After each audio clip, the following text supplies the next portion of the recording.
अच्छा एक बात बताओ, ठाकुर जी की महिमा होती कैसे है? भक्तन से ही ठाकुर जी की महिमा है, ठाकुर जी की अपनी कोई महिमा नहीं।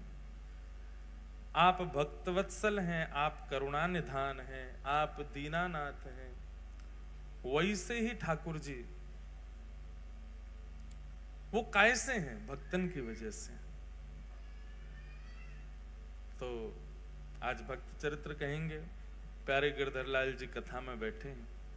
हम तो आते ही थोड़े घबरा गए, हमने कही थी रथ ने ऊंचो रखी हो। क्यों?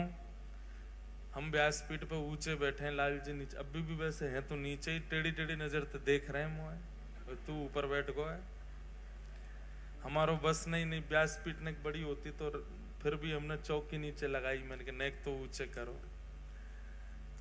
ये जो रथ आप देख रहे हैं, श्री महाप्रभु जगन्नाथ जी का जो रथ नंदी घोष निर्मित होता है, उसी के अवशिष्टों से बना हुआ रथ है। और ये जगन्नाथपुरी में ही सिद्ध होकर के आया है। प्यारे गिरधर लाल जी इसी में ही विराज करके रथ यात्रा अपनी करते हैं। बंधुओं, कल हमने कीर्तन गाया, उसके बाद में बहुत लोग चले गए, पर उसके बाद भी हमारी मन तो था कि कथा कहें। आपको लगा कि कीर्तन हो गया तो कथा हो गई, पर कल रथ की महिमा थोड़ी बहुत बताई थी। आपको पता है श्री महाप्रभु जगन्नाथ जी का जो रथ है, कल हम उसके विषय में थोड़ी चर्चा कर रहे थे। जैसे पंचभूत से हमारा शरीर बनता है, ऐसी पंच रत्नों से महाप्रभु जगन्नाथ जी का रथ निर्माण होता है। सबसे पहला काष्ठ, लकड़ी का प्रयोग होता है। दूसरा होता है रंग, जो रोगन आदि किए जाते हैं। तीसरा होता है वस्त्र, जो ऊपर की जो शिखर है ठाकुर जी का, वो वस्त्रों से ही निर्मित होता है। और चौथा होता है जंबूरा, यानी कि माला, पुष्प, पत्र आदियों से ठाकुर जी का रथ सजता है। और अंतिम धातु, कहीं कहीं लगाने के लिए कील आदि जो लगाई जाती हैं पूरे रथ पर। ऐसे पंच धातु, पंच वस्तुओं का प्रयोग रथ निर्माण में और पंच तत्व का प्रयोग मानव जीवन में। ये रथ हम सब मानवों के शरीर का ही प्रतीक है। सन्मुख विराजमान घोड़े, अब एक एक चीज का यहां पे भाव है। हमें कितने घोड़े दिखाई दे रहे हैं आपको? होते 5 हैं, क्योंकि एक अंतर ध्यान हो गया इनमें से। तो इस रथ को चलाता कौन है? बोले पंच इंद्रियां। और हर घोड़े के 4 पैर हैं, तो इसका मतलब क्या है कि उन इंद्रियों के 4 कामनाएं हैं। समस्त इंद्रियां किसको कहते हैं? ज्ञानेंद्रिय और पंचकर्म इंद्रिय, 2 प्रकार की इंद्रियां होती हैं। ये इंद्रियां ही हमको अपनी ओर खींचती हैं, और उसी ओर, उसी दिशा में हम अपने शरीर को ले चलते हैं जहां हमारी इंद्रियां खींचती हैं। आप सबकी इंद्रियां ठाकुर जी ने खींच रखी, इसलिए आप कथा में आ रहे हो। यही विषयों की तरफ होती तो आप विषयी वस्तु की ओर जा रहे होते। इंद्रियां जहां की ओर मुड़ जाती हैं, शरीर वहीं जाता। मतलब घोड़े जहां जाते हैं, रथ वहीं जाता है। अनेक भावना रथ के ऊपर बताई गई, पर सबसे मुख्य भावना क्या है कि जगन्नाथ भगवान जब रथ पर आरूढ़ होते हैं, रथ की शोभा तभी होती है। बहुत ध्यानपूर्वक सुनिएगा। रथ की शोभा कब है? जब महाप्रभु उस पर विराजें।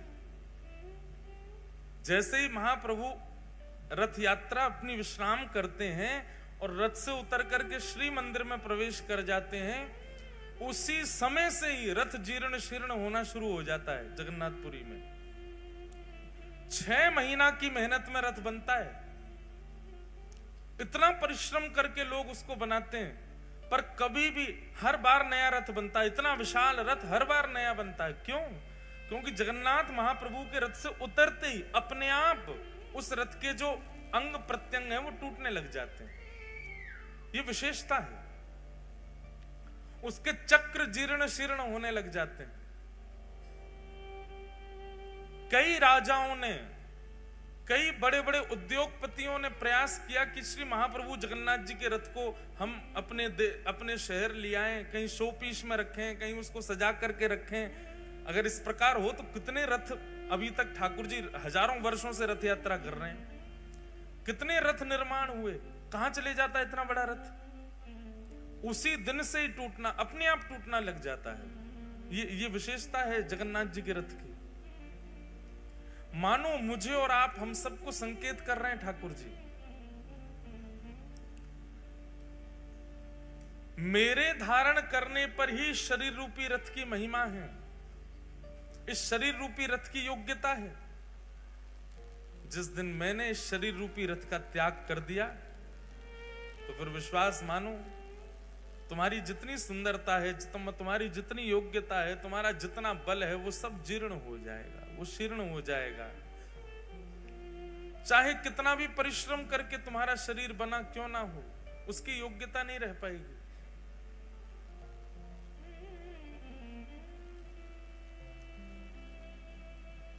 एक बार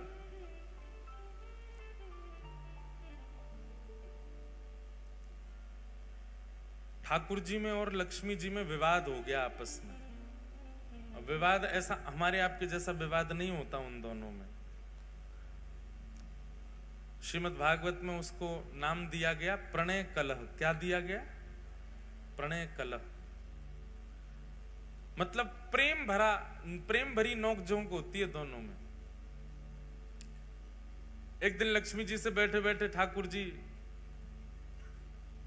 कुछ चर्चा कर रहे थे और चर्चा होते होते अपने आप लक्ष्मी जी बोले नाथ, भले ही आप जगन्नाथ हो, पूरा विश्व आपको वंदन करता है, पूजता है, आदि आदि सब बातें हैं, पर हमारी महिमा अलग ही है। अगर हमारी महिमा प्रकाशित हो जाए तो आपकी महिमा कम हो जाएगी। लक्ष्मी जी बोलती हैं ठाकुर जी से, बहुत ध्यानपूर्वक सुनिएगा। हमारी महिमा यदि प्रकाशित हो जाए तो व्यक्ति आपकी महिमा भूल जाएगा उतनी देर के लिए। ठाकुर जी बोले आप तो हैं ही श्रेष्ठ। भगवान को कोई अपनी महिमा की ज्यादा इच्छा नहीं होती। भगवान तो अमानिना मान देना, सबको मान देने वाले हैं, अपने मान की कभी इच्छा रखते नहीं। लक्ष्मी मैया ने जब ये बात कही कि हमारा यदि प्रकाश हो जाए तो आपका प्रकाश धीमा पड़ जाता है, ठाकुर जी बोले अच्छी बात है। लेकिन लक्ष्मी जी मानी नहीं, बोले नहीं मैं प्रमाणित करके बताऊंगी। अभी तो आपने ऐसे सहज में बोल दिया अच्छी बात है, मैं प्रमाणित करके दिखा दूंगी कि जहां मेरा प्रकाश हो जाता है वहां लोग आपकी महिमा भूल जाते हैं। भगवान बोले नहीं आवश्यकता नहीं। बोले नहीं आवश्यकता, मैं तो करके दिखाऊंगी। ठीक है। एक व्यक्ति की शव यात्रा जा रही थी, सब लोग उस शव को लेकर के जा रहे हैं। राम नाम सत्य है, गोविंद नाम सत्य है, गोपाल नाम सत्य है। लक्ष्मी जी ठाकुर जी से बोली देखो आपकी महिमा। सब जा रहे हैं लेकर के ठाकुर जी को, सब लेकर के जा रहे हैं उस शव को, आपकी महिमा गाते हुए जा रहे हैं। देखो अब मैं अपना प्रकाश कर दूं। बोले करो। इतने में ही लक्ष्मी ने धन वर्षण कर दिया। आगे सोना चांदी गिरने लगे, आकाश में वर्षा हुई, सोने के सिक्के गिरे। जैसे सोना का सिक्का गिरे, महाराज जितनी शव यात्रा में चल रहे थे भगवान नाम गाते हुए, सब दौड़े जाकर के सिक्का बटोरने लगे। 4 लोग रह गए केवल वो अर्थी पे। उन चारों के मन में आया, बोले कि भैया इतना सारा धन गिर रहा है, राम नाम सत्य बोलना तो सब बोले ही गए। अर्थी वालों ने भी सोचा थोड़ी बहुत देर की वर्षा है, इकट्ठा कर लें, फिर तो पिताजी को ले ही जाना है शमशान। उन्होंने अर्थी नीचे धर दी, वो भी दौड़े, उन्होंने भी जाके सिक्का बटोरे, जेब में भर लिए अपने। लक्ष्मी जी बोली ये है मेरी महिमा। अंत काल में किसी को लेकर के जा रहे हैं, आपका नाम गाते हुए जा रहे हैं, लेकिन मेरी महिमा के आगे देखो आपके नाम की महिमा भी फीकी पड़ गई। ठाकुर जी जगन्नाथ जी मंद मंद मुस्काए, मंद मुस्कुरा करके बोले, सुनो देवी, ये सब तो भगे, वो अर्थी वाला क्यों नहीं भगा? जय हो, पधारो। वो अर्थी वाला क्यों नहीं भगा? ये सब तो भागे हैं, वो एक व्यक्ति क्यों रह गया? महिमा है तो सब पे होनी चाहिए, आपकी सब पे बरसनी चाहिए। लक्ष्मी जी बोली, उसके अंदर प्राण नहीं है। बोले, प्राण नहीं, उसके अंदर मैं नहीं। प्राण कौन है? आत्मा कौन है? बोले, मेरा ही तो स्वरूप है। आपकी महिमा भले ही होगी, पर आपको पाने भी व्यक्ति तब जाएगा जब मैं चित्त में हूं। मैं ही नहीं रहूंगा तो वो आपके पास भी नहीं जा सकता। ये वास्तव में लक्ष्मी जी आपकी महिमा नहीं है, ये तो मैं अपनी पत्नी को जहां देखता हूं तो मेरे मन में भाव आ जाता है कि ओहो, ये बेचारी यहां पड़ी हैं, यहां रखी हैं, यहां व्यवस्थित हैं, इनको उठा लो। लेकिन जब मैं ही त्याग देता हूं तो फिर आपकी महिमा कैसे बढ़े? लक्ष्मी जी चरणों में गिर गई, कान पकड़े, बोले, सॉरी, हमको क्षमा कर दो। ऐसे रथ आरूढ़ होकर के ठाकुर जी हम आप सबको ये संकेत करते हैं कि भैया, इस विश्व में आपके आने का एकमात्र उद्देश्य है। रथ कितना भी सुंदर है, रंग रोगन कितना भी अच्छा है, वस्त्र कितने भी अच्छे लगे हैं, घोड़े कितने मजबूत हैं, सारथी कितना अद्भुत है, आपका शरीर जो है वो कितना सुंदर है, कितना योग्य है, कितना श्रेष्ठ है, कितना भरपूर है, वो सब श्रेष्ठताओं से परिपूर्ण है। परंतु रथ की ओर दृष्टि और रथ के प्रति आकर्षण तभी होता है जब उस पर श्री जगन्नाथ जी विराजते हैं।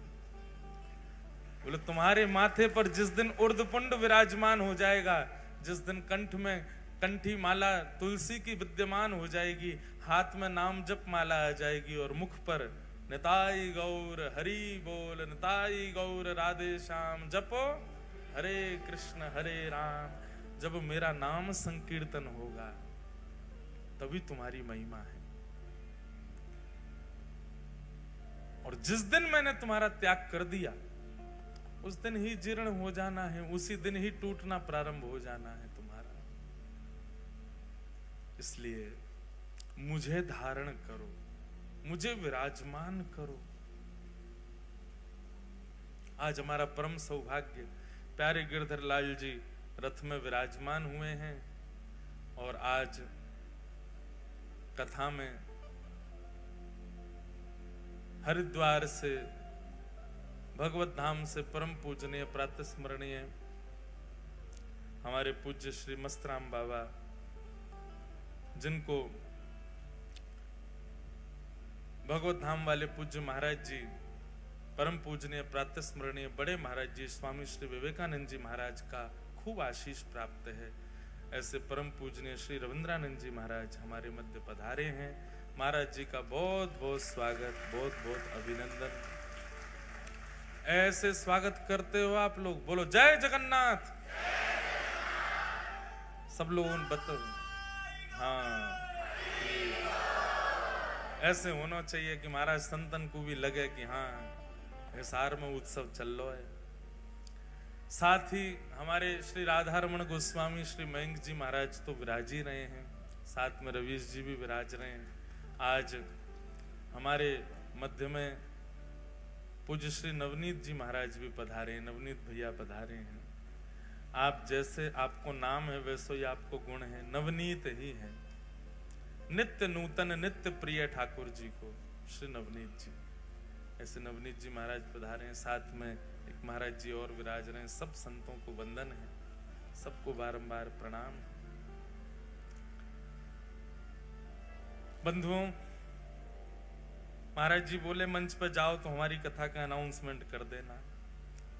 22 नवंबर से लेकर के 22 से ही है ना महाराज जी की, 25 से 22, 23, 24, 25, 26, 27, 28 तक, 22 से 28 नवंबर श्री मद्भागवत की कथा हापुड़ में, उत्तर प्रदेश के हापुड़ में महाराज जी के सानिध्य में हो रही है। जो लोग भी सुन रहे हैं और जो भी यहाँ पर हापुड़ के आसपास के हैं, सब लोग हापुड़ आइएगा। बाकी कल की कथा जो है बंधुओं, वो सुबह 11 बजे से है, क्योंकि हमको कानपुर निकलना है कल ही, इसलिए आप लोग सब 11 बजे यहाँ उपस्थित हो जाना। उपस्थित तो आप लोग और जल्दी हो जाना। अच्छा, हम कथा में कहते हैं लाइट जाए तो ठाकुर जी आ गए। हाँ, जगन्नाथपुरी की बात है। जगन्नाथपुरी में कथा चल रही थी, तो जिस होटल में कथा थी उसके हॉल में वहां लाइट बहुत जा रही थी, क्योंकि रथ यात्रा का समय समीप था। लाइट कटती है जगन्नाथपुरी में बहुत, बार बार लाइट जाए तो सब श्रोता काले काले हो जाएं, अदृश्य हो जाएं। ना श्रोताओं को मैं दिखूं, ना श्रोताओं को, ना मुझे श्रोता दिखे। हम एक दिन गई लाइट तो सबरे बड़े निराश से हो गए, बोले लाइट क्यों जाती है। मैंने कि इस निराशा को खुशी में परिवर्तित करना है, ये तो रोज जा रही है। तो हमने क्या किया, जैसे लाइट जाती हमने कि कालिया आ गया, कालिया आ गया, जगन्नाथ जी आ गए, जगन्नाथ जी। सबके ऊपर जगन्नाथ। देखो आप लोग रंग बिरंगे दिख रहे हो, क्यों? क्योंकि प्रकाश है। जैसे प्रकाश चला जाए तो आप सब एक ही रंग में आ जाओगे, और वो क्या है? श्याम, श्याम वर्ण के हो जाओगे सब। इसका मतलब क्या? ठाकुर जी आ गए। तो कथा में ठाकुर जी आवे तो ठाकुर जी का भाई इतनी बल है, इतना योग्य है ठाकुर जी, इतनी शक्ति है उनमें कि बिजली कहाँ रुक पाएगी। पिक्चरों में दिखाते हैं भूत आते हैं तो टिमटिमाती है लाइट, ठाकुर जी आते हैं तो टिमटिमाती है लाइट, तो सब चला जाएगा। तो जगन्नाथ जी आ गए। मधुर चरित्र श्री जगन्नाथ जी का हम लोग सुन ही रहे हैं। कल हमने इंद्रद्युम्न राजा पर कृपा करके भगवान श्री जगन्नाथ प्रकट भये और अपने पूर्व के स्वरूप को ही श्री लीलाचल धाम में विराजमान किया। सब लीला चरित्र हम लोग कल सुन ही रहे थे। गोस्वामी तुलसीदास जी ने भगवान श्री जगन्नाथ जी का दर्शन किया। श्री जगन्नाथ जी के 4 द्वार हैं, उत्तर द्वार, दक्षिण द्वार, पश्चिम द्वार और पूर्व द्वार। इन द्वारों के भी अपने अपने महत्व हैं। पूर्व द्वार जो है उसको सिंह द्वार कहते हैं, जो कि धर्म का स्वरूप है। वहीं से ही प्रवेश होता है मंदिर में, उसको सिंह द्वार कहते हैं और वो धर्म स्वरूप माना जाता है। आपने देखा होगा कि सिंह, जो लोग गए जगन्नाथपुरी, सिंह द्वार से जब मंदिर में प्रवेश करते हैं तो सिंह द्वार में श्री पतित पावन भगवान विराज रहे हैं। जैसे ही आप भीतर प्रवेश करोगे, द्वार में प्रवेश करते ही इधर मतलब ऐसे जाओगे तो आपके दाहिनी ओर भगवान जगन्नाथ जी का एक स्वरूप होगा, छोटा सा। वो साक्षात जगन्नाथ जी, उनका नाम है पतित पावन भगवान। क्या नाम है? पतित पावन। उनके वहां विराजने के कई कारण हैं। मुख्य कारण तो यह है कि जगन्नाथ भगवान इतने दयालु हैं, इतने कृपालु ठाकुर जी हैं। उनको लगता है कि भाई भीतर आने में, मेरे दर्शन करने में बहुत समय लगता है, इतनी भीड़ होती है। और कोई व्यक्ति, कोई भक्त यदि अपने कार्य में व्यस्त है और वो जल्दीबाजी में मेरा दर्शन नहीं कर पा रहा है, तो उसके लिए ठाकुर जी द्वार पे ही बैठे, वहीं से देख के चला जाए। पतित पावन भगवान के दर्शन का फल साक्षात जगन्नाथ जी के दर्शन का फल है। अगर कोई व्यक्ति, बहुत ध्यान से सुनिएगा, सिंह द्वार से यदि प्रवेश करता है जगन्नाथ मंदिर में और पहले पतित पावन भगवान को देखता है, फिर भीतर जाके महाप्रभु जगन्नाथ जी को देखता है, तो उसके पुण्यों में गिनती 1 नहीं 2 होती है। कितने दर्शन किए? बोले 2 दर्शन किए। पहले पतित पावन भगवान के हो गए, फिर भीतर महाप्रभु जी के हो गए। तो मुख्य कारण तो यही है उनका मुख्य द्वार पर विराजमान होने का। अब जगन्नाथपुरी में आपको पता है, उड़ीसा एकमात्र ऐसा प्रांत है जहां पर केवल एक ही देव पूजे जाते हैं, जगन्नाथ। बाकी सारे प्रांतों में खूब सारे देवता हैं, उड़ीसा में केवल एक ही ठाकुर जी हैं, जगन्नाथ। वहां पर लिंगराज भगवान का भी मंदिर है, वहां पर देवियों का भी मंदिर है, पर हर मंदिर में आपको श्री जगन्नाथ जी मिल जाएंगे। कहीं चले जाओ, पूरे उड़ीसा में एकमात्र ऐसा प्रांत है पूरे भारत में जहां पर जगन्नाथ जी ही देव हैं और कोई देव नहीं। हरियाणा में आपके हिसार में ही होंगे 5-6 भगवान, आसपास में तो है ही है। हरियाणा में इतने सारे भगवान, कोई देवता की निंदा नहीं। भारत में इतने सारे देवों के मंदिर हैं, पर उड़ीसा में महाप्रभु जगन्नाथ, वहां पर विवाह होता है ना, हमारे यहाँ विवाह में अच्छी कैटरिंग वाले मंगाए जाते हैं, अच्छे भोजन बनाने वाले बुलाए जाते हैं, पर श्री जगन्नाथपुरी में सबसे बड़ा जो ब्याह होगा उसमें महाप्रसाद आता है। महाप्रसाद ही पाते हैं सारे, बाराती हो घराती हो, और महाप्रसाद का नियम है वो टेबल पर नहीं पाया जाएगा, उसको आसन पर बैठ के नहीं पा सकते। मतलब चाहे जितने लाख का तुम सूट पहन के आए हो, ब्याह में महाप्रसाद ही पाना, और महाप्रसाद नीचे बैठ के ही पाना है, उसी को पा करके सब लोग आनंदित होते हैं। तो जगन्नाथपुरी में विवाह तब तक संपन्न नहीं होता जैसे बड़े बूढ़ों का ब्याह होना चाहिए, बड़े बूढ़ों का आशीर्वाद मिले तब ब्याह संपन्न। ऐसे जगन्नाथपुरी में वर और वधू जो है वो जब तक श्री जगन्नाथ प्रभु को देख ना लें तब तक उनका विवाह संपन्न नहीं होता। अब विवाह बहुत बड़े ऊंचे स्केल पे हो रहे हैं, बहुत व्यस्तता हो जाती है, भागदौड़ बहुत होती है, तो बेचारे दोनों वर वधू बाहर से पतित पावन भगवान को देख के वहीं माला पहना देते हैं। दूसरा पतित पावन भगवान के बाहर विराजने का स्वरूप यह है कि जब म्लेच्छों ने भारत में आक्रमण किया और मंदिर ध्वस्त करने लगे, तो नियम बना दिए मंदिरों में कि भाई जो वैष्णव नहीं है, जो हिंदू नहीं है, उनको मंदिर में प्रवेश नहीं करने दिया जाएगा। और इसका कट्टर नियम तो श्री जगन्नाथपुरी में ही हो गया, वहां पर हिंदुओं को ही प्रवेश रहता है। लेकिन महाप्रभु श्री जगन्नाथ जी के तो अनेक विदेशी भक्त भी हैं, अनेक ऐसे भक्त हैं जो म्लेच्छ भी हैं। सालबेग वही म्लेच्छ था, और जब से श्री चैतन्य महाप्रभु और गौड़िया वैष्णव परंपरा, इनका तो दो ही इनके प्रमुख स्थान है, या तो वृंदावन या फिर जगन्नाथपुरी। तो गौड़िया वैष्णव परंपरा में तो अंग्ल देश के बहुत लोग हो गए, जगन्नाथ भगवान को सर्वस्व मानते हैं। उनके लिए महाप्रभु श्री जगन्नाथ जी पतित पावन रूप में बाहर ही बैठ गए, यहीं दर्शन कर लो हमारा। ऐसा शास्त्रों में वर्णन है, ऐसा जगन्नाथ जी की महिमा में भी लिखा है कि यदि कोई व्यक्ति पतित पावन भगवान का दर्शन किए बिना जगन्नाथ जी का दर्शन कर ले तो उसके पुण्य में 0 दर्शन काउंट होता है, दर्शन हुआ ही नहीं है उसको। लेकिन पतित पावन भगवान का दर्शन करके महाप्रभु को देखे तब उसके परिपूर्ण दर्शन माने जाते हैं। तो सिंह द्वार ये पूर्व द्वार है, इसी को धर्म द्वार कहा जाता है। दूसरा पश्चिम द्वार, इसको व्याघ्र द्वार कहा जाता है। इस द्वार से प्रवेश करने से कामनाओं की पूर्ति होती है, क्योंकि ये काम द्वार है। यदि किसी व्यक्ति की कोई कामना है तो वो पश्चिम द्वार से श्री जगन्नाथ जी का दर्शन करने के लिए जाए। जितने दिन जगन्नाथपुरी में है, जितनी बार प्रवेश करे पश्चिम द्वार से करे, तो उसकी जो भी कामना होगी महाप्रभु जगन्नाथ पूरी कर देते। काम द्वार। तीसरा है उत्तर द्वार, इसको कहते हैं हाथी द्वार, और इसका अर्थ क्या है, बोले मोक्ष द्वार।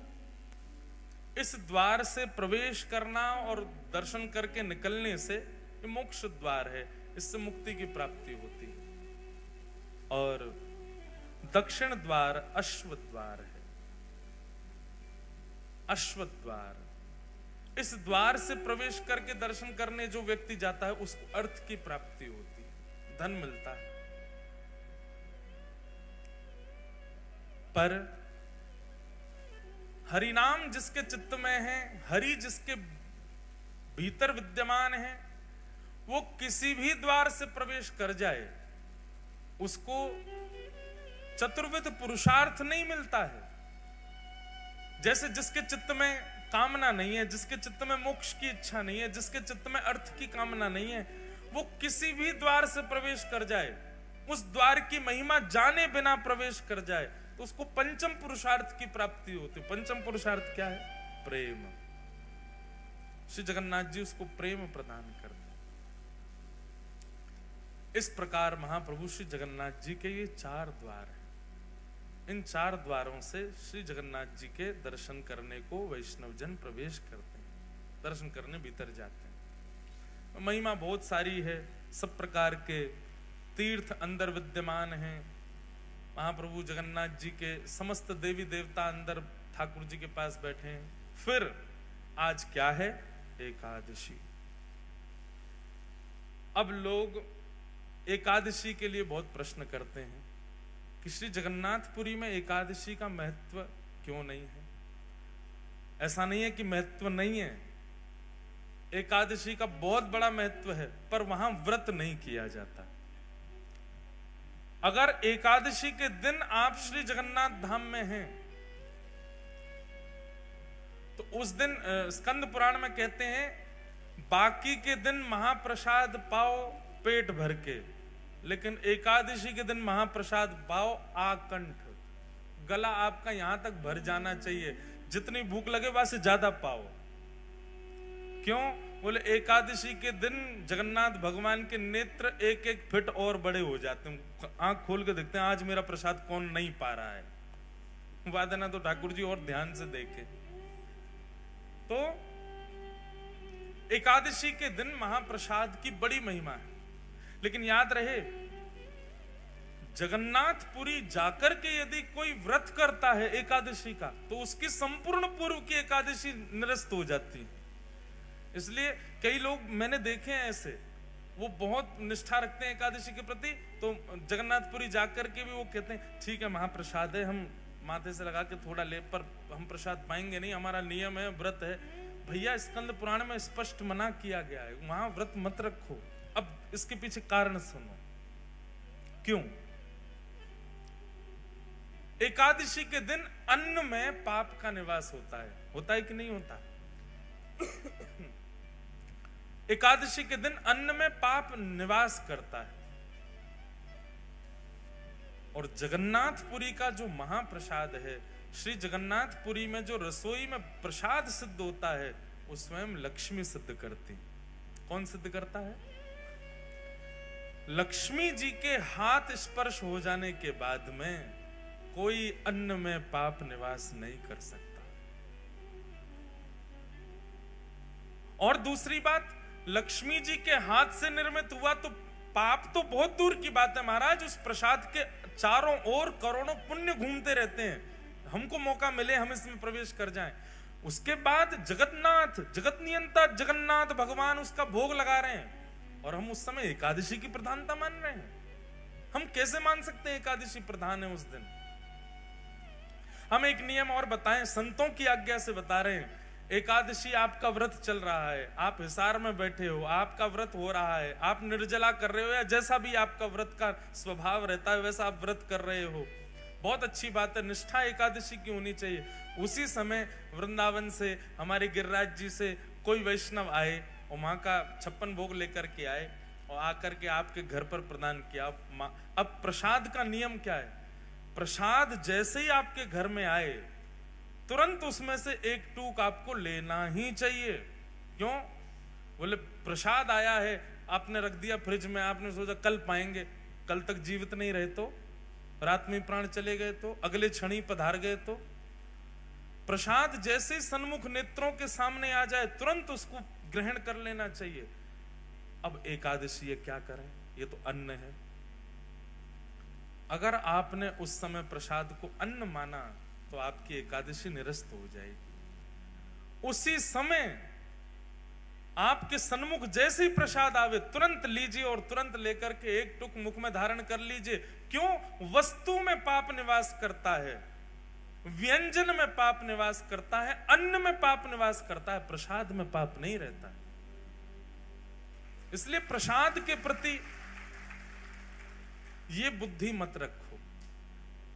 जगन्नाथपुरी में एकादशी व्रत नहीं करना चाहिए, पर मंदिर का ही प्रसाद पाना चाहिए, बाहर कुछ मत पा लेना, महाप्रसाद पाओ। लक्ष्मी ने बनाया है, जगन्नाथ का अधरामृत है, उसको पाने से तो एकादशी पुष्ट होती है, इसलिए वहां एकादशी व्रत का नियम नहीं। और सबसे बड़ी बात बंधुओं एक हमारी सुनिएगा, प्रसाद को कभी भी व्यंजन मत समझिए। प्रसाद चाहे जगन्नाथ जी का हो, चाहे राधारमण लाल जी का हो, राधा वल्लभ लाल जी का हो, बिहारी जी का हो, श्री गिरिराज जी का 56 भोग हो, उसके प्रति व्यंजन बुद्धि, उसके प्रति पदार्थ बुद्धि बिल्कुल मत रखिए। उसमें स्वाद आ रहा है तो ज्यादा पाना, ऐसा भी भाव मत रखो। साक्षात ठाकुर जी का स्वरूप है, उसी भाव से ही उसको सेवन करना चाहिए। मूलतः एकादशी अन्न के लिए है, प्रसाद के लिए नहीं। इसलिए जगन्नाथपुरी में एकादशी का नियम नहीं है, वहां नहीं करना चाहिए।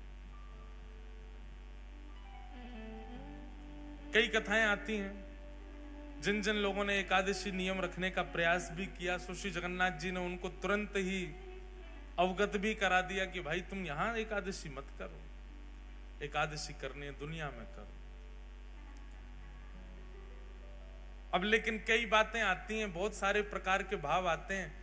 एक जगह ऐसा भाव आता है कि श्री जगन्नाथ भगवान जो हैं वो साल भर तो दाल भात पाते ही पाते, महाप्रसाद पाते हैं, लेकिन स्नान पूर्णिमा के बाद जब ठाकुर जी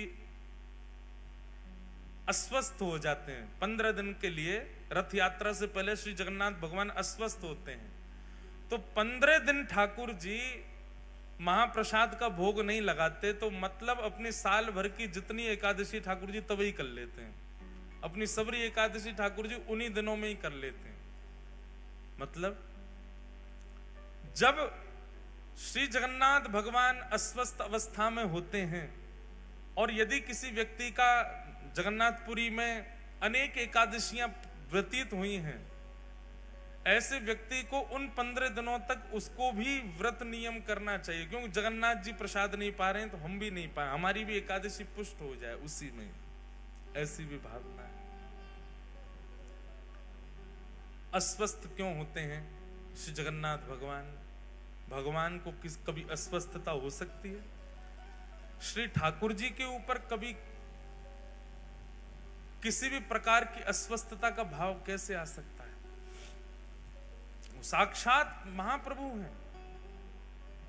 तब प्रसंग सुनाया जाता है भक्त श्री माधव दास जी का। श्री जगन्नाथ भगवान के परम वैष्णव भक्त हुए श्री माधव दास। बहुत सुंदर चरित्र है। कन्नौज के एक विप्र कुल में जन्म हुआ श्री माधव दास जी का। बहुत ध्यान पूर्वक सुनो, जिनको कथा पता है अच्छी बात है, जिनको नहीं पता है वो सुनो, जिनको पता है वो फिर से सुनो।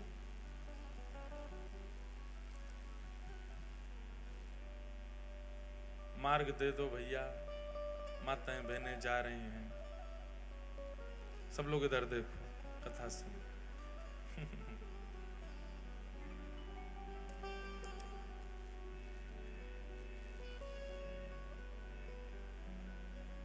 कथा से कोई जाता है तो मन तो होता है कि इनको पकड़ के बैठा दें, पूछ लें भैया क्यों जा रहे हो, पर सबके अपने अपने काम होते हैं। लेकिन फिर मन में बात आती है कि भाई 7 दिन की कथा हो तो ठीक भी लगे, 4 ही दिन को आए फिर भी जा रहे हो, अब तो बैठ जाओ, अब मत उठना कोई। हाँ, अब जो उठ गए वो चले जाओ, जो नहीं उठे वो बैठे रहना। ध्यान से सुनो। श्री गिरधर लाल जी रथ में बैठे हैं आप लोगों के लिए, इसलिए भाव से कथा सुनो। बोलो गिरधर लाल प्यारे की। कन्नौज के विप्र कुल में जन्म हुआ किनका? माधवदास। श्री माधवदास जी का चरित्र आता है कि आप बड़े विद्वान थे, आपका विवाह हुआ, और विवाह के उपरांत आपकी पत्नी ने एक पुत्र को जन्म दिया। बालक का जन्म होते ही किसी कारण से पत्नी की मृत्यु हो गई, और पत्नी की मृत्यु होने पर पूरा घर बड़ा उदास, निराश, हताश हो गया। माधवदास जी ने संस्कार आदि किए, और उसके बाद ऐसी विरक्ति आई माधवदास जी को। विरक्त तो पहले से ही घर वालों ने ब्याह करा दिया था, विरक्ति तो उनके चित्त में थी, परंतु पत्नी की मृत्यु से अब और ज्यादा उनकी विरक्ति जो है वो प्रगाढ़ हो गई।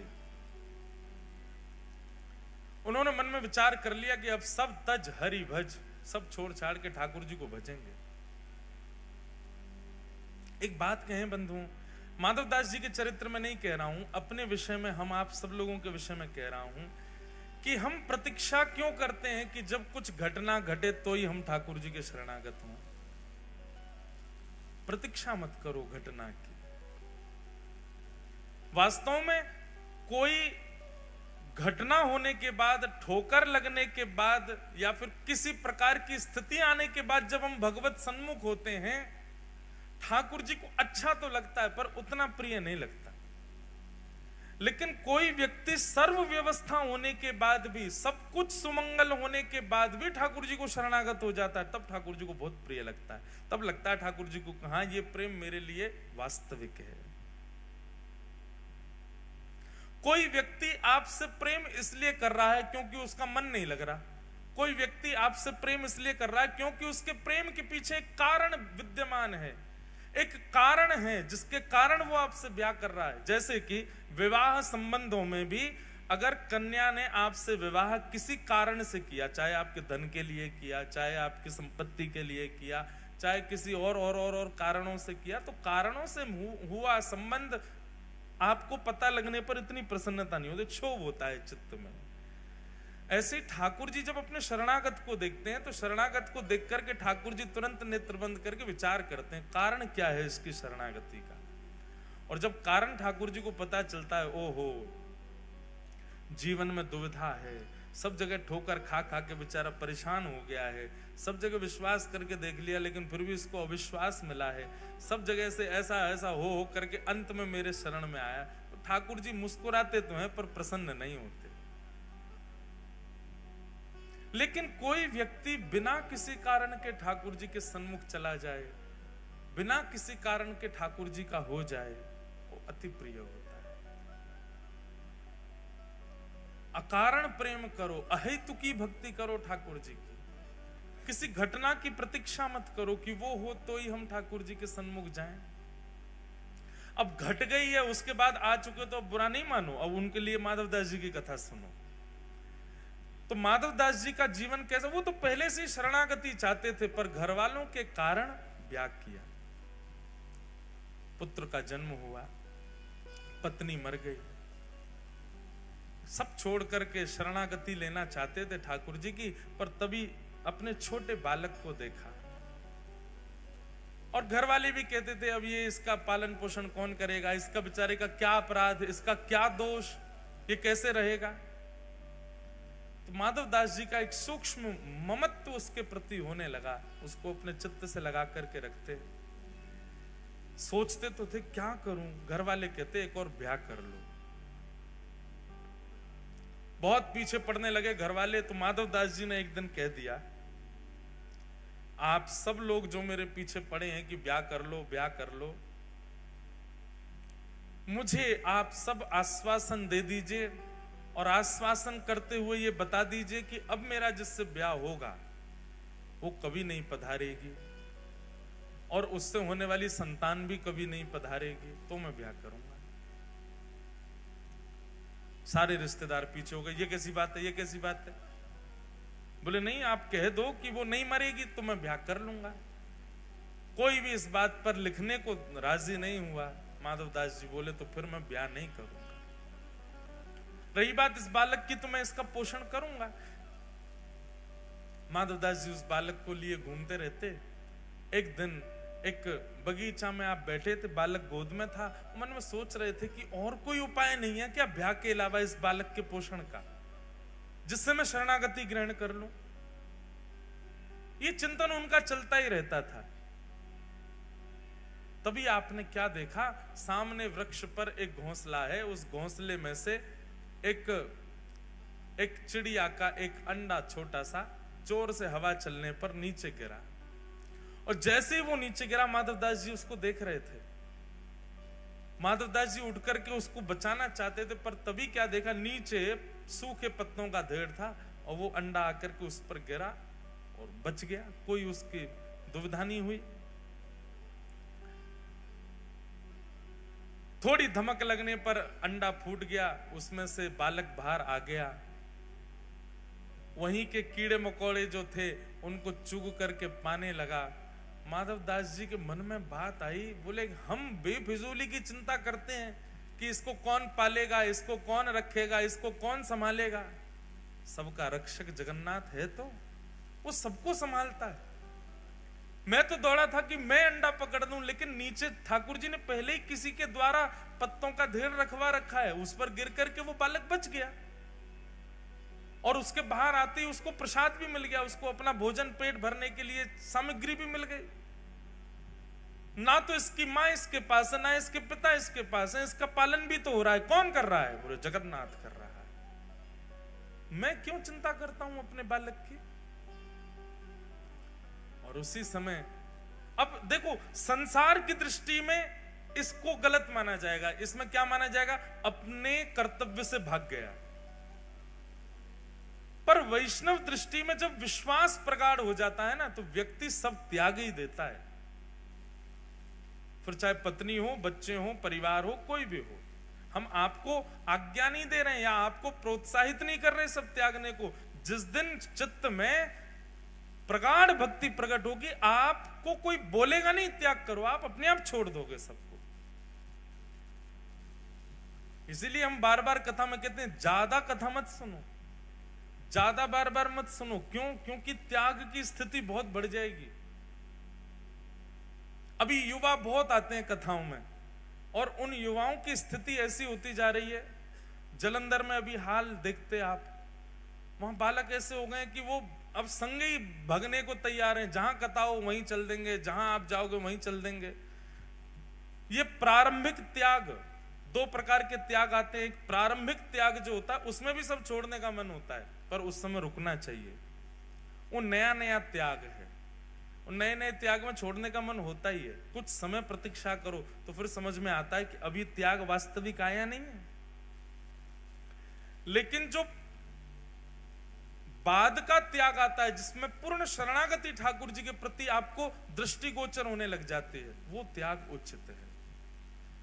उसमें आपको चाहे कितना भी ज्ञान दे दिया जाए, कितना भी बता दिया जाए, आपके चित्त में एक विश्वास प्रकट हो चुका है कि नहीं, मेरे तो सर्वस्व राधा रमण हैं, मेरे तो सर्वस्व राधा वल्लभ हैं, मेरे तो सर्वस्व बांके बिहारी हैं।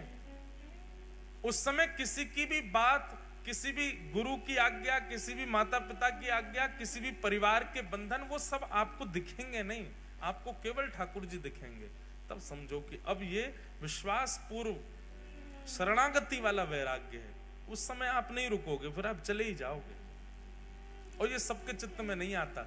जिसको ठाकुर जी स्वीकार करते हैं उसी के चित्त में ऐसा वैराग्य आता है। माधवदास जी के चित्त में आ चुका था। अपने पुत्र को परिवार के हवाले छोड़ करके श्री माधवदास जी जगन्नाथपुरी चले गए और महाप्रभु श्री जगन्नाथ जी की शरण ग्रहण कर ले।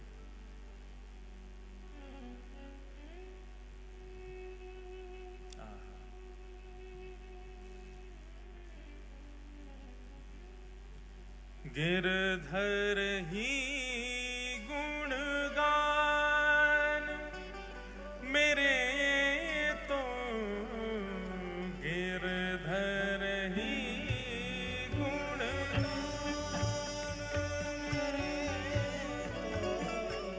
गिरधर ही गुणगान मेरे तो, गिरधर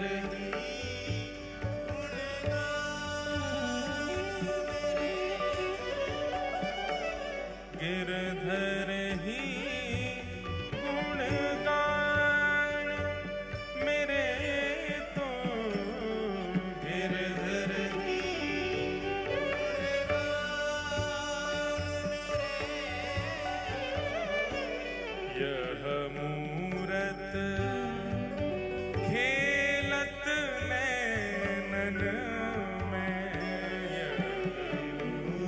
सब लोग गाओ। श्री अष्टछाप के सखा कृष्णदास जी का पद है, जब स्थिति ऐसी हो जाएगी तो फिर कोई और भाएगा ही नहीं, सब छोड़ के जाने का ही मन होगा। यह मूरत खेलत नैनन में, यह मूरत खेलत,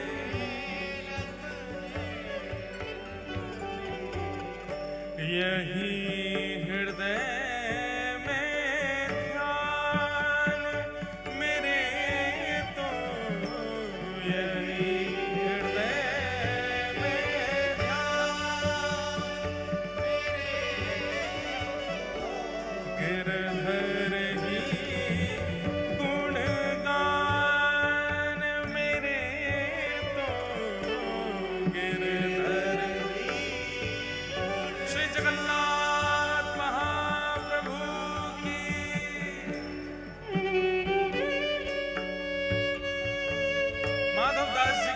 हो चुकी है ऐसी।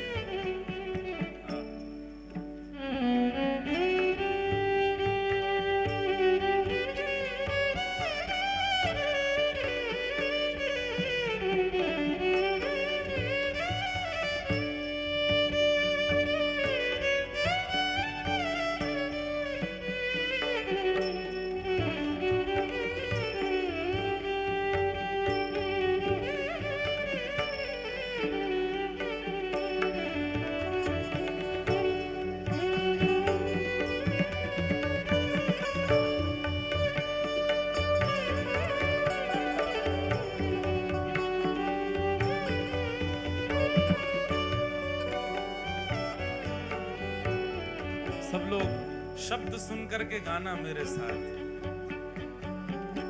चरण रेणु चाहत मन मेरो, चरण रेणु चाहत मन मेरो, चरण रेणु चाहत मन मेरो, चरण रेणु चाहत मन मेरो,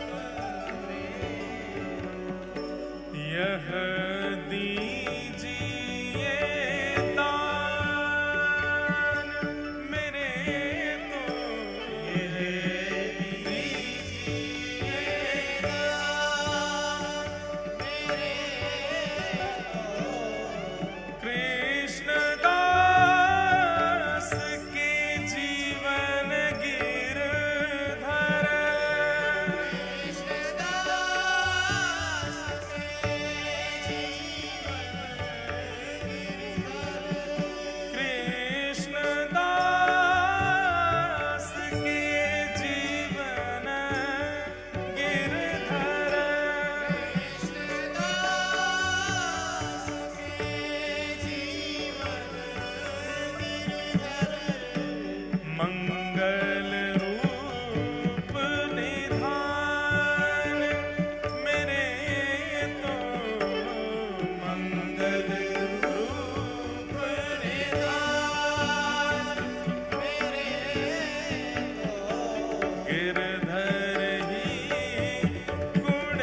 और ये पद स्थिति बताता है उस व्यक्ति की जिसके सर्व कृष्ण धन कृष्ण मन कृष्ण ही हमारो धन, आठों याम ऊधो हमें कृष्ण ही सो काम है। जिसकी स्थिति सर्वस्व श्री कृष्ण बन चुके हैं वो ऐसा ही हो जाता है। भैया एक बात हमारी सुनो, अपने ठाकुरों को, आप सबके घर में ठाकुर जी हैं, श्रृंगार एक बार को कम धारण करा दो चलेगो, भोग एक बार को सामान्य लगा दो चलेगो, पर ये रसिक जनों की वाणी जरूर सुनाओ, अपने ठाकुर के आगे बैठ के गाया करो। मैं कथाओं में कहता हूं बार बार, इन पदों को सुनकर के ठाकुर जी प्रकट हो जाते थे और सामने खड़े खड़े कृष्णदास गा रहे हैं और ठुमक ठुमक करके श्रीनाथ जी नृत्य कर रहे हैं, सूरदास जी गा रहे हैं, ठाकुर जी थोड़ी पे हाथ धर के सामने बैठ के सुनते थे, कुम्मन दास जी गा रहे हैं, ठाकुर जी लपक के गोद में कूद पड़ते, हितरवंश महाप्रभु गा रहे हैं, श्री ठाकुर जी लीला कर रहे हैं, स्वामी श्री हरदास जी गा रहे हैं और ठाकुर जी सामने बैठ के वंशी बजा रहे हैं। हमारे संग करते हैं हमारे ठाकुर जी ऐसा।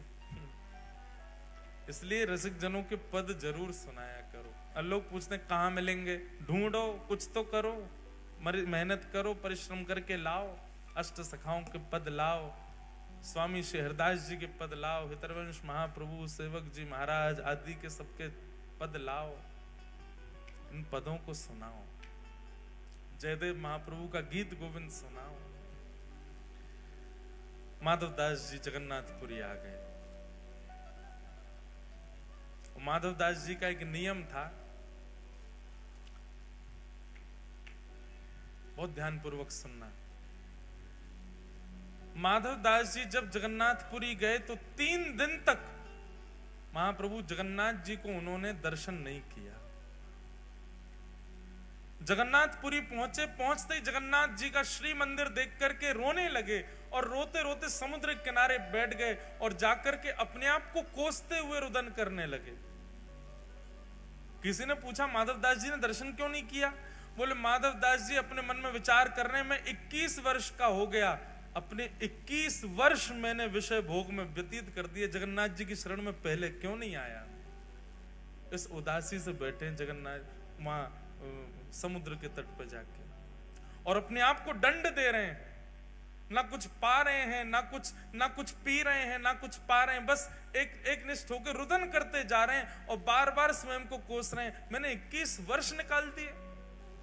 अरे तो भाई किसी ने कहा माधवदास जी को प्रसन्न हो जाना चाहिए, अब तो आ गए शरण में। बोले अब जीवन का कोई पता है क्या? मेरे जीवन के केवल इतने ही दिन हो, 21 वर्ष 6 दिन की मेरी आयु हो, तो इसका मतलब अब शेष 3 ही दिन रह पाऊंगा मैं ठाकुर जी की शरण में। 21 वर्ष तो मैंने विषय भोग में निकाल दिए। इस बात से परेशान होकर रोने लगे। अच्छा, माधवदास जी ने कोई 3 दिन का नियम नहीं लिया था, माधवदास जी तो मृत्यु पर्यंत अनशन पर बैठ गए समुद्र के तट पर जाके कि मैंने अपना जीवन व्यर्थ कर दिया, ठाकुर जी की शरण में पहले नहीं आया।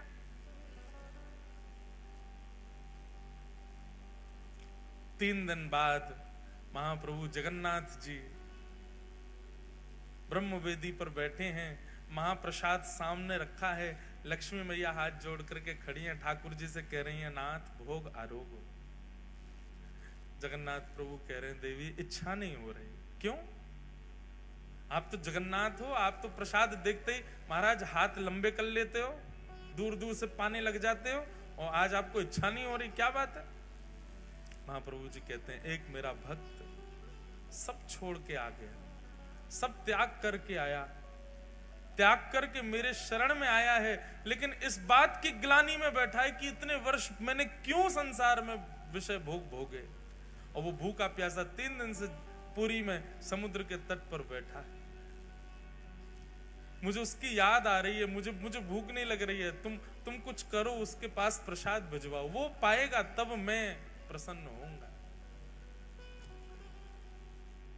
लक्ष्मी जी ने स्वर्ण के थाल में महाप्रसाद को, जबकि थाल में कभी महाप्रसाद नहीं पाया जाता, थाल में प्रसाद केवल ठाकुर जी पा सकते हैं जगन्नाथपुरी में, बाकी सबको तो पत्रों में पाना पड़ता है, मट्टी के बर्तन में पाना पड़ता है, थाल में कोई प्रसाद नहीं पाता। लेकिन सन्मुख का थाल जिसमें महाप्रभु जगन्नाथ भोग लगाते हैं, वही थाल जगन्नाथ जी के अधुरामृत से युक्त थाल एक बालक का रूप धारण करके माधव दास जी के पास ले जाया गया और माधव दास जी के पास रख करके कहा, बोले कि आप ही माधव दास हैं? स्वर सुनकर के बोले हाँ जी मैं ही हूं। बोले श्री ठाकुर जी ने आपके लिए प्रसाद भेजा है मंदिर से, पा लीजिए। माधव दास जी तो महाराज प्रसाद देखने में व्यस्त हो गए, बालक अंतर ध्यान हो गया, प्रसाद देख करके इतने प्रसन्न हो गए, बोले ठाकुर जी ने प्रसाद भेजा, तुरंत प्रसाद पा लिया। प्रातः काल होते ही मंदिर में थाल नहीं मिला, सब जगह हाहाकार मच गई, पुजारियों पर प्रश्न चिन्ह उठाने लगे। गजपति महाराज ने पुजारियों को खड़ा किया, थाल कहां गया ठाकुर जी का? सब बोले हमने तो भीतर ही पधराया, पता नहीं कहां गया। ठाकुर जी ने गजपति राजा को स्वप्न आदेश दिया, बोले चिंता नहीं करो, समुद्र के तट पर माधव दास नाम के भक्त हैं, उनके पास ही वो थाल में नहीं भिजवाया था, क्योंकि वो 3 दिन से अनशन पर बैठे थे। ये खबर सुनते ही सब पुजारियों सहित गजपति राजा गए और समुद्र तट पर देखा माधव दास जी बैठे प्रसन्न मुद्रा में, स्वर्ण का थाल रखा है, प्रसाद पा चुके। सब ने जाके दंडवत किया और कहा महाराज आप दर्शन के लिए चलो। समस्त पुजारी और गजपति राजा माधव दास जी को लेकर के मंदिर में जैसे ही गए, मंदिर में माधव दास जी के प्रवेश करते ही ब्रह्मवेदी पर बैठे श्री जगन्नाथ झूमने लगे, ऐसे आनंदित होने लगे माधव दास को देख के। बंधुओं, हम सबने झूमते हुए ठाकुर जी को देखा है जब वो रथ पे जाते हैं, पर जैसे ठाकुर जी वो रथ पे जाते हुए झूमते हैं पंडा पुजारियों के संग, ऐसे ठाकुर जी वास्तव में अपने अनन्य भक्तों को देख के ब्रह्मवेदी पर झूमने लगते थे। कितने प्रसंगों में मैंने देखा, माधव दास जी के प्रसंग में देखा, यहां सालवेग के प्रसंग में देखा, रघुदास नाम के भक्त हुए उनके प्रसंग में देखा, ठाकुर जी ऐसे झूमते थे, मस्त मदमस्त हो जाते, जैसे मानो कोई वस्तु हो। अब हमारे जो जगन्नाथ जी है ना, भागवत जी वाले, ये भी झूम जाते हैं। कई बार कथा में जोरदार कीर्तन होता है तो जोर से माइक बजता है तो ये भी ऐसे झूमते हैं, कभी कभी दिखते हैं। तो ठाकुर जी झूमने लगे माधव दास को, और जैसे ही झूमने लगे सब पंडा पुजारी जय जयकार करने लगे, हरि हरि बोलो, हरि हरि बोलो। महाप्रभु प्रसन्न हो गए माधव दास को देख करके। माधव दास जी ने प्रथम दर्शन किया श्री जगन्नाथ जी का, नेत्रों में अश्रु भर आए, ठाकुर जी को निहारते रहे, दर्शन किया। अब नित्य माधव दास जी दर्शन को जाने लगे। बहुत सुंदर चरित्र है माधव दास जी का। मैं तो आज 5-6 चरित्र सुनाने के भाव से आया था, अब जितने हो जाएं सुनो।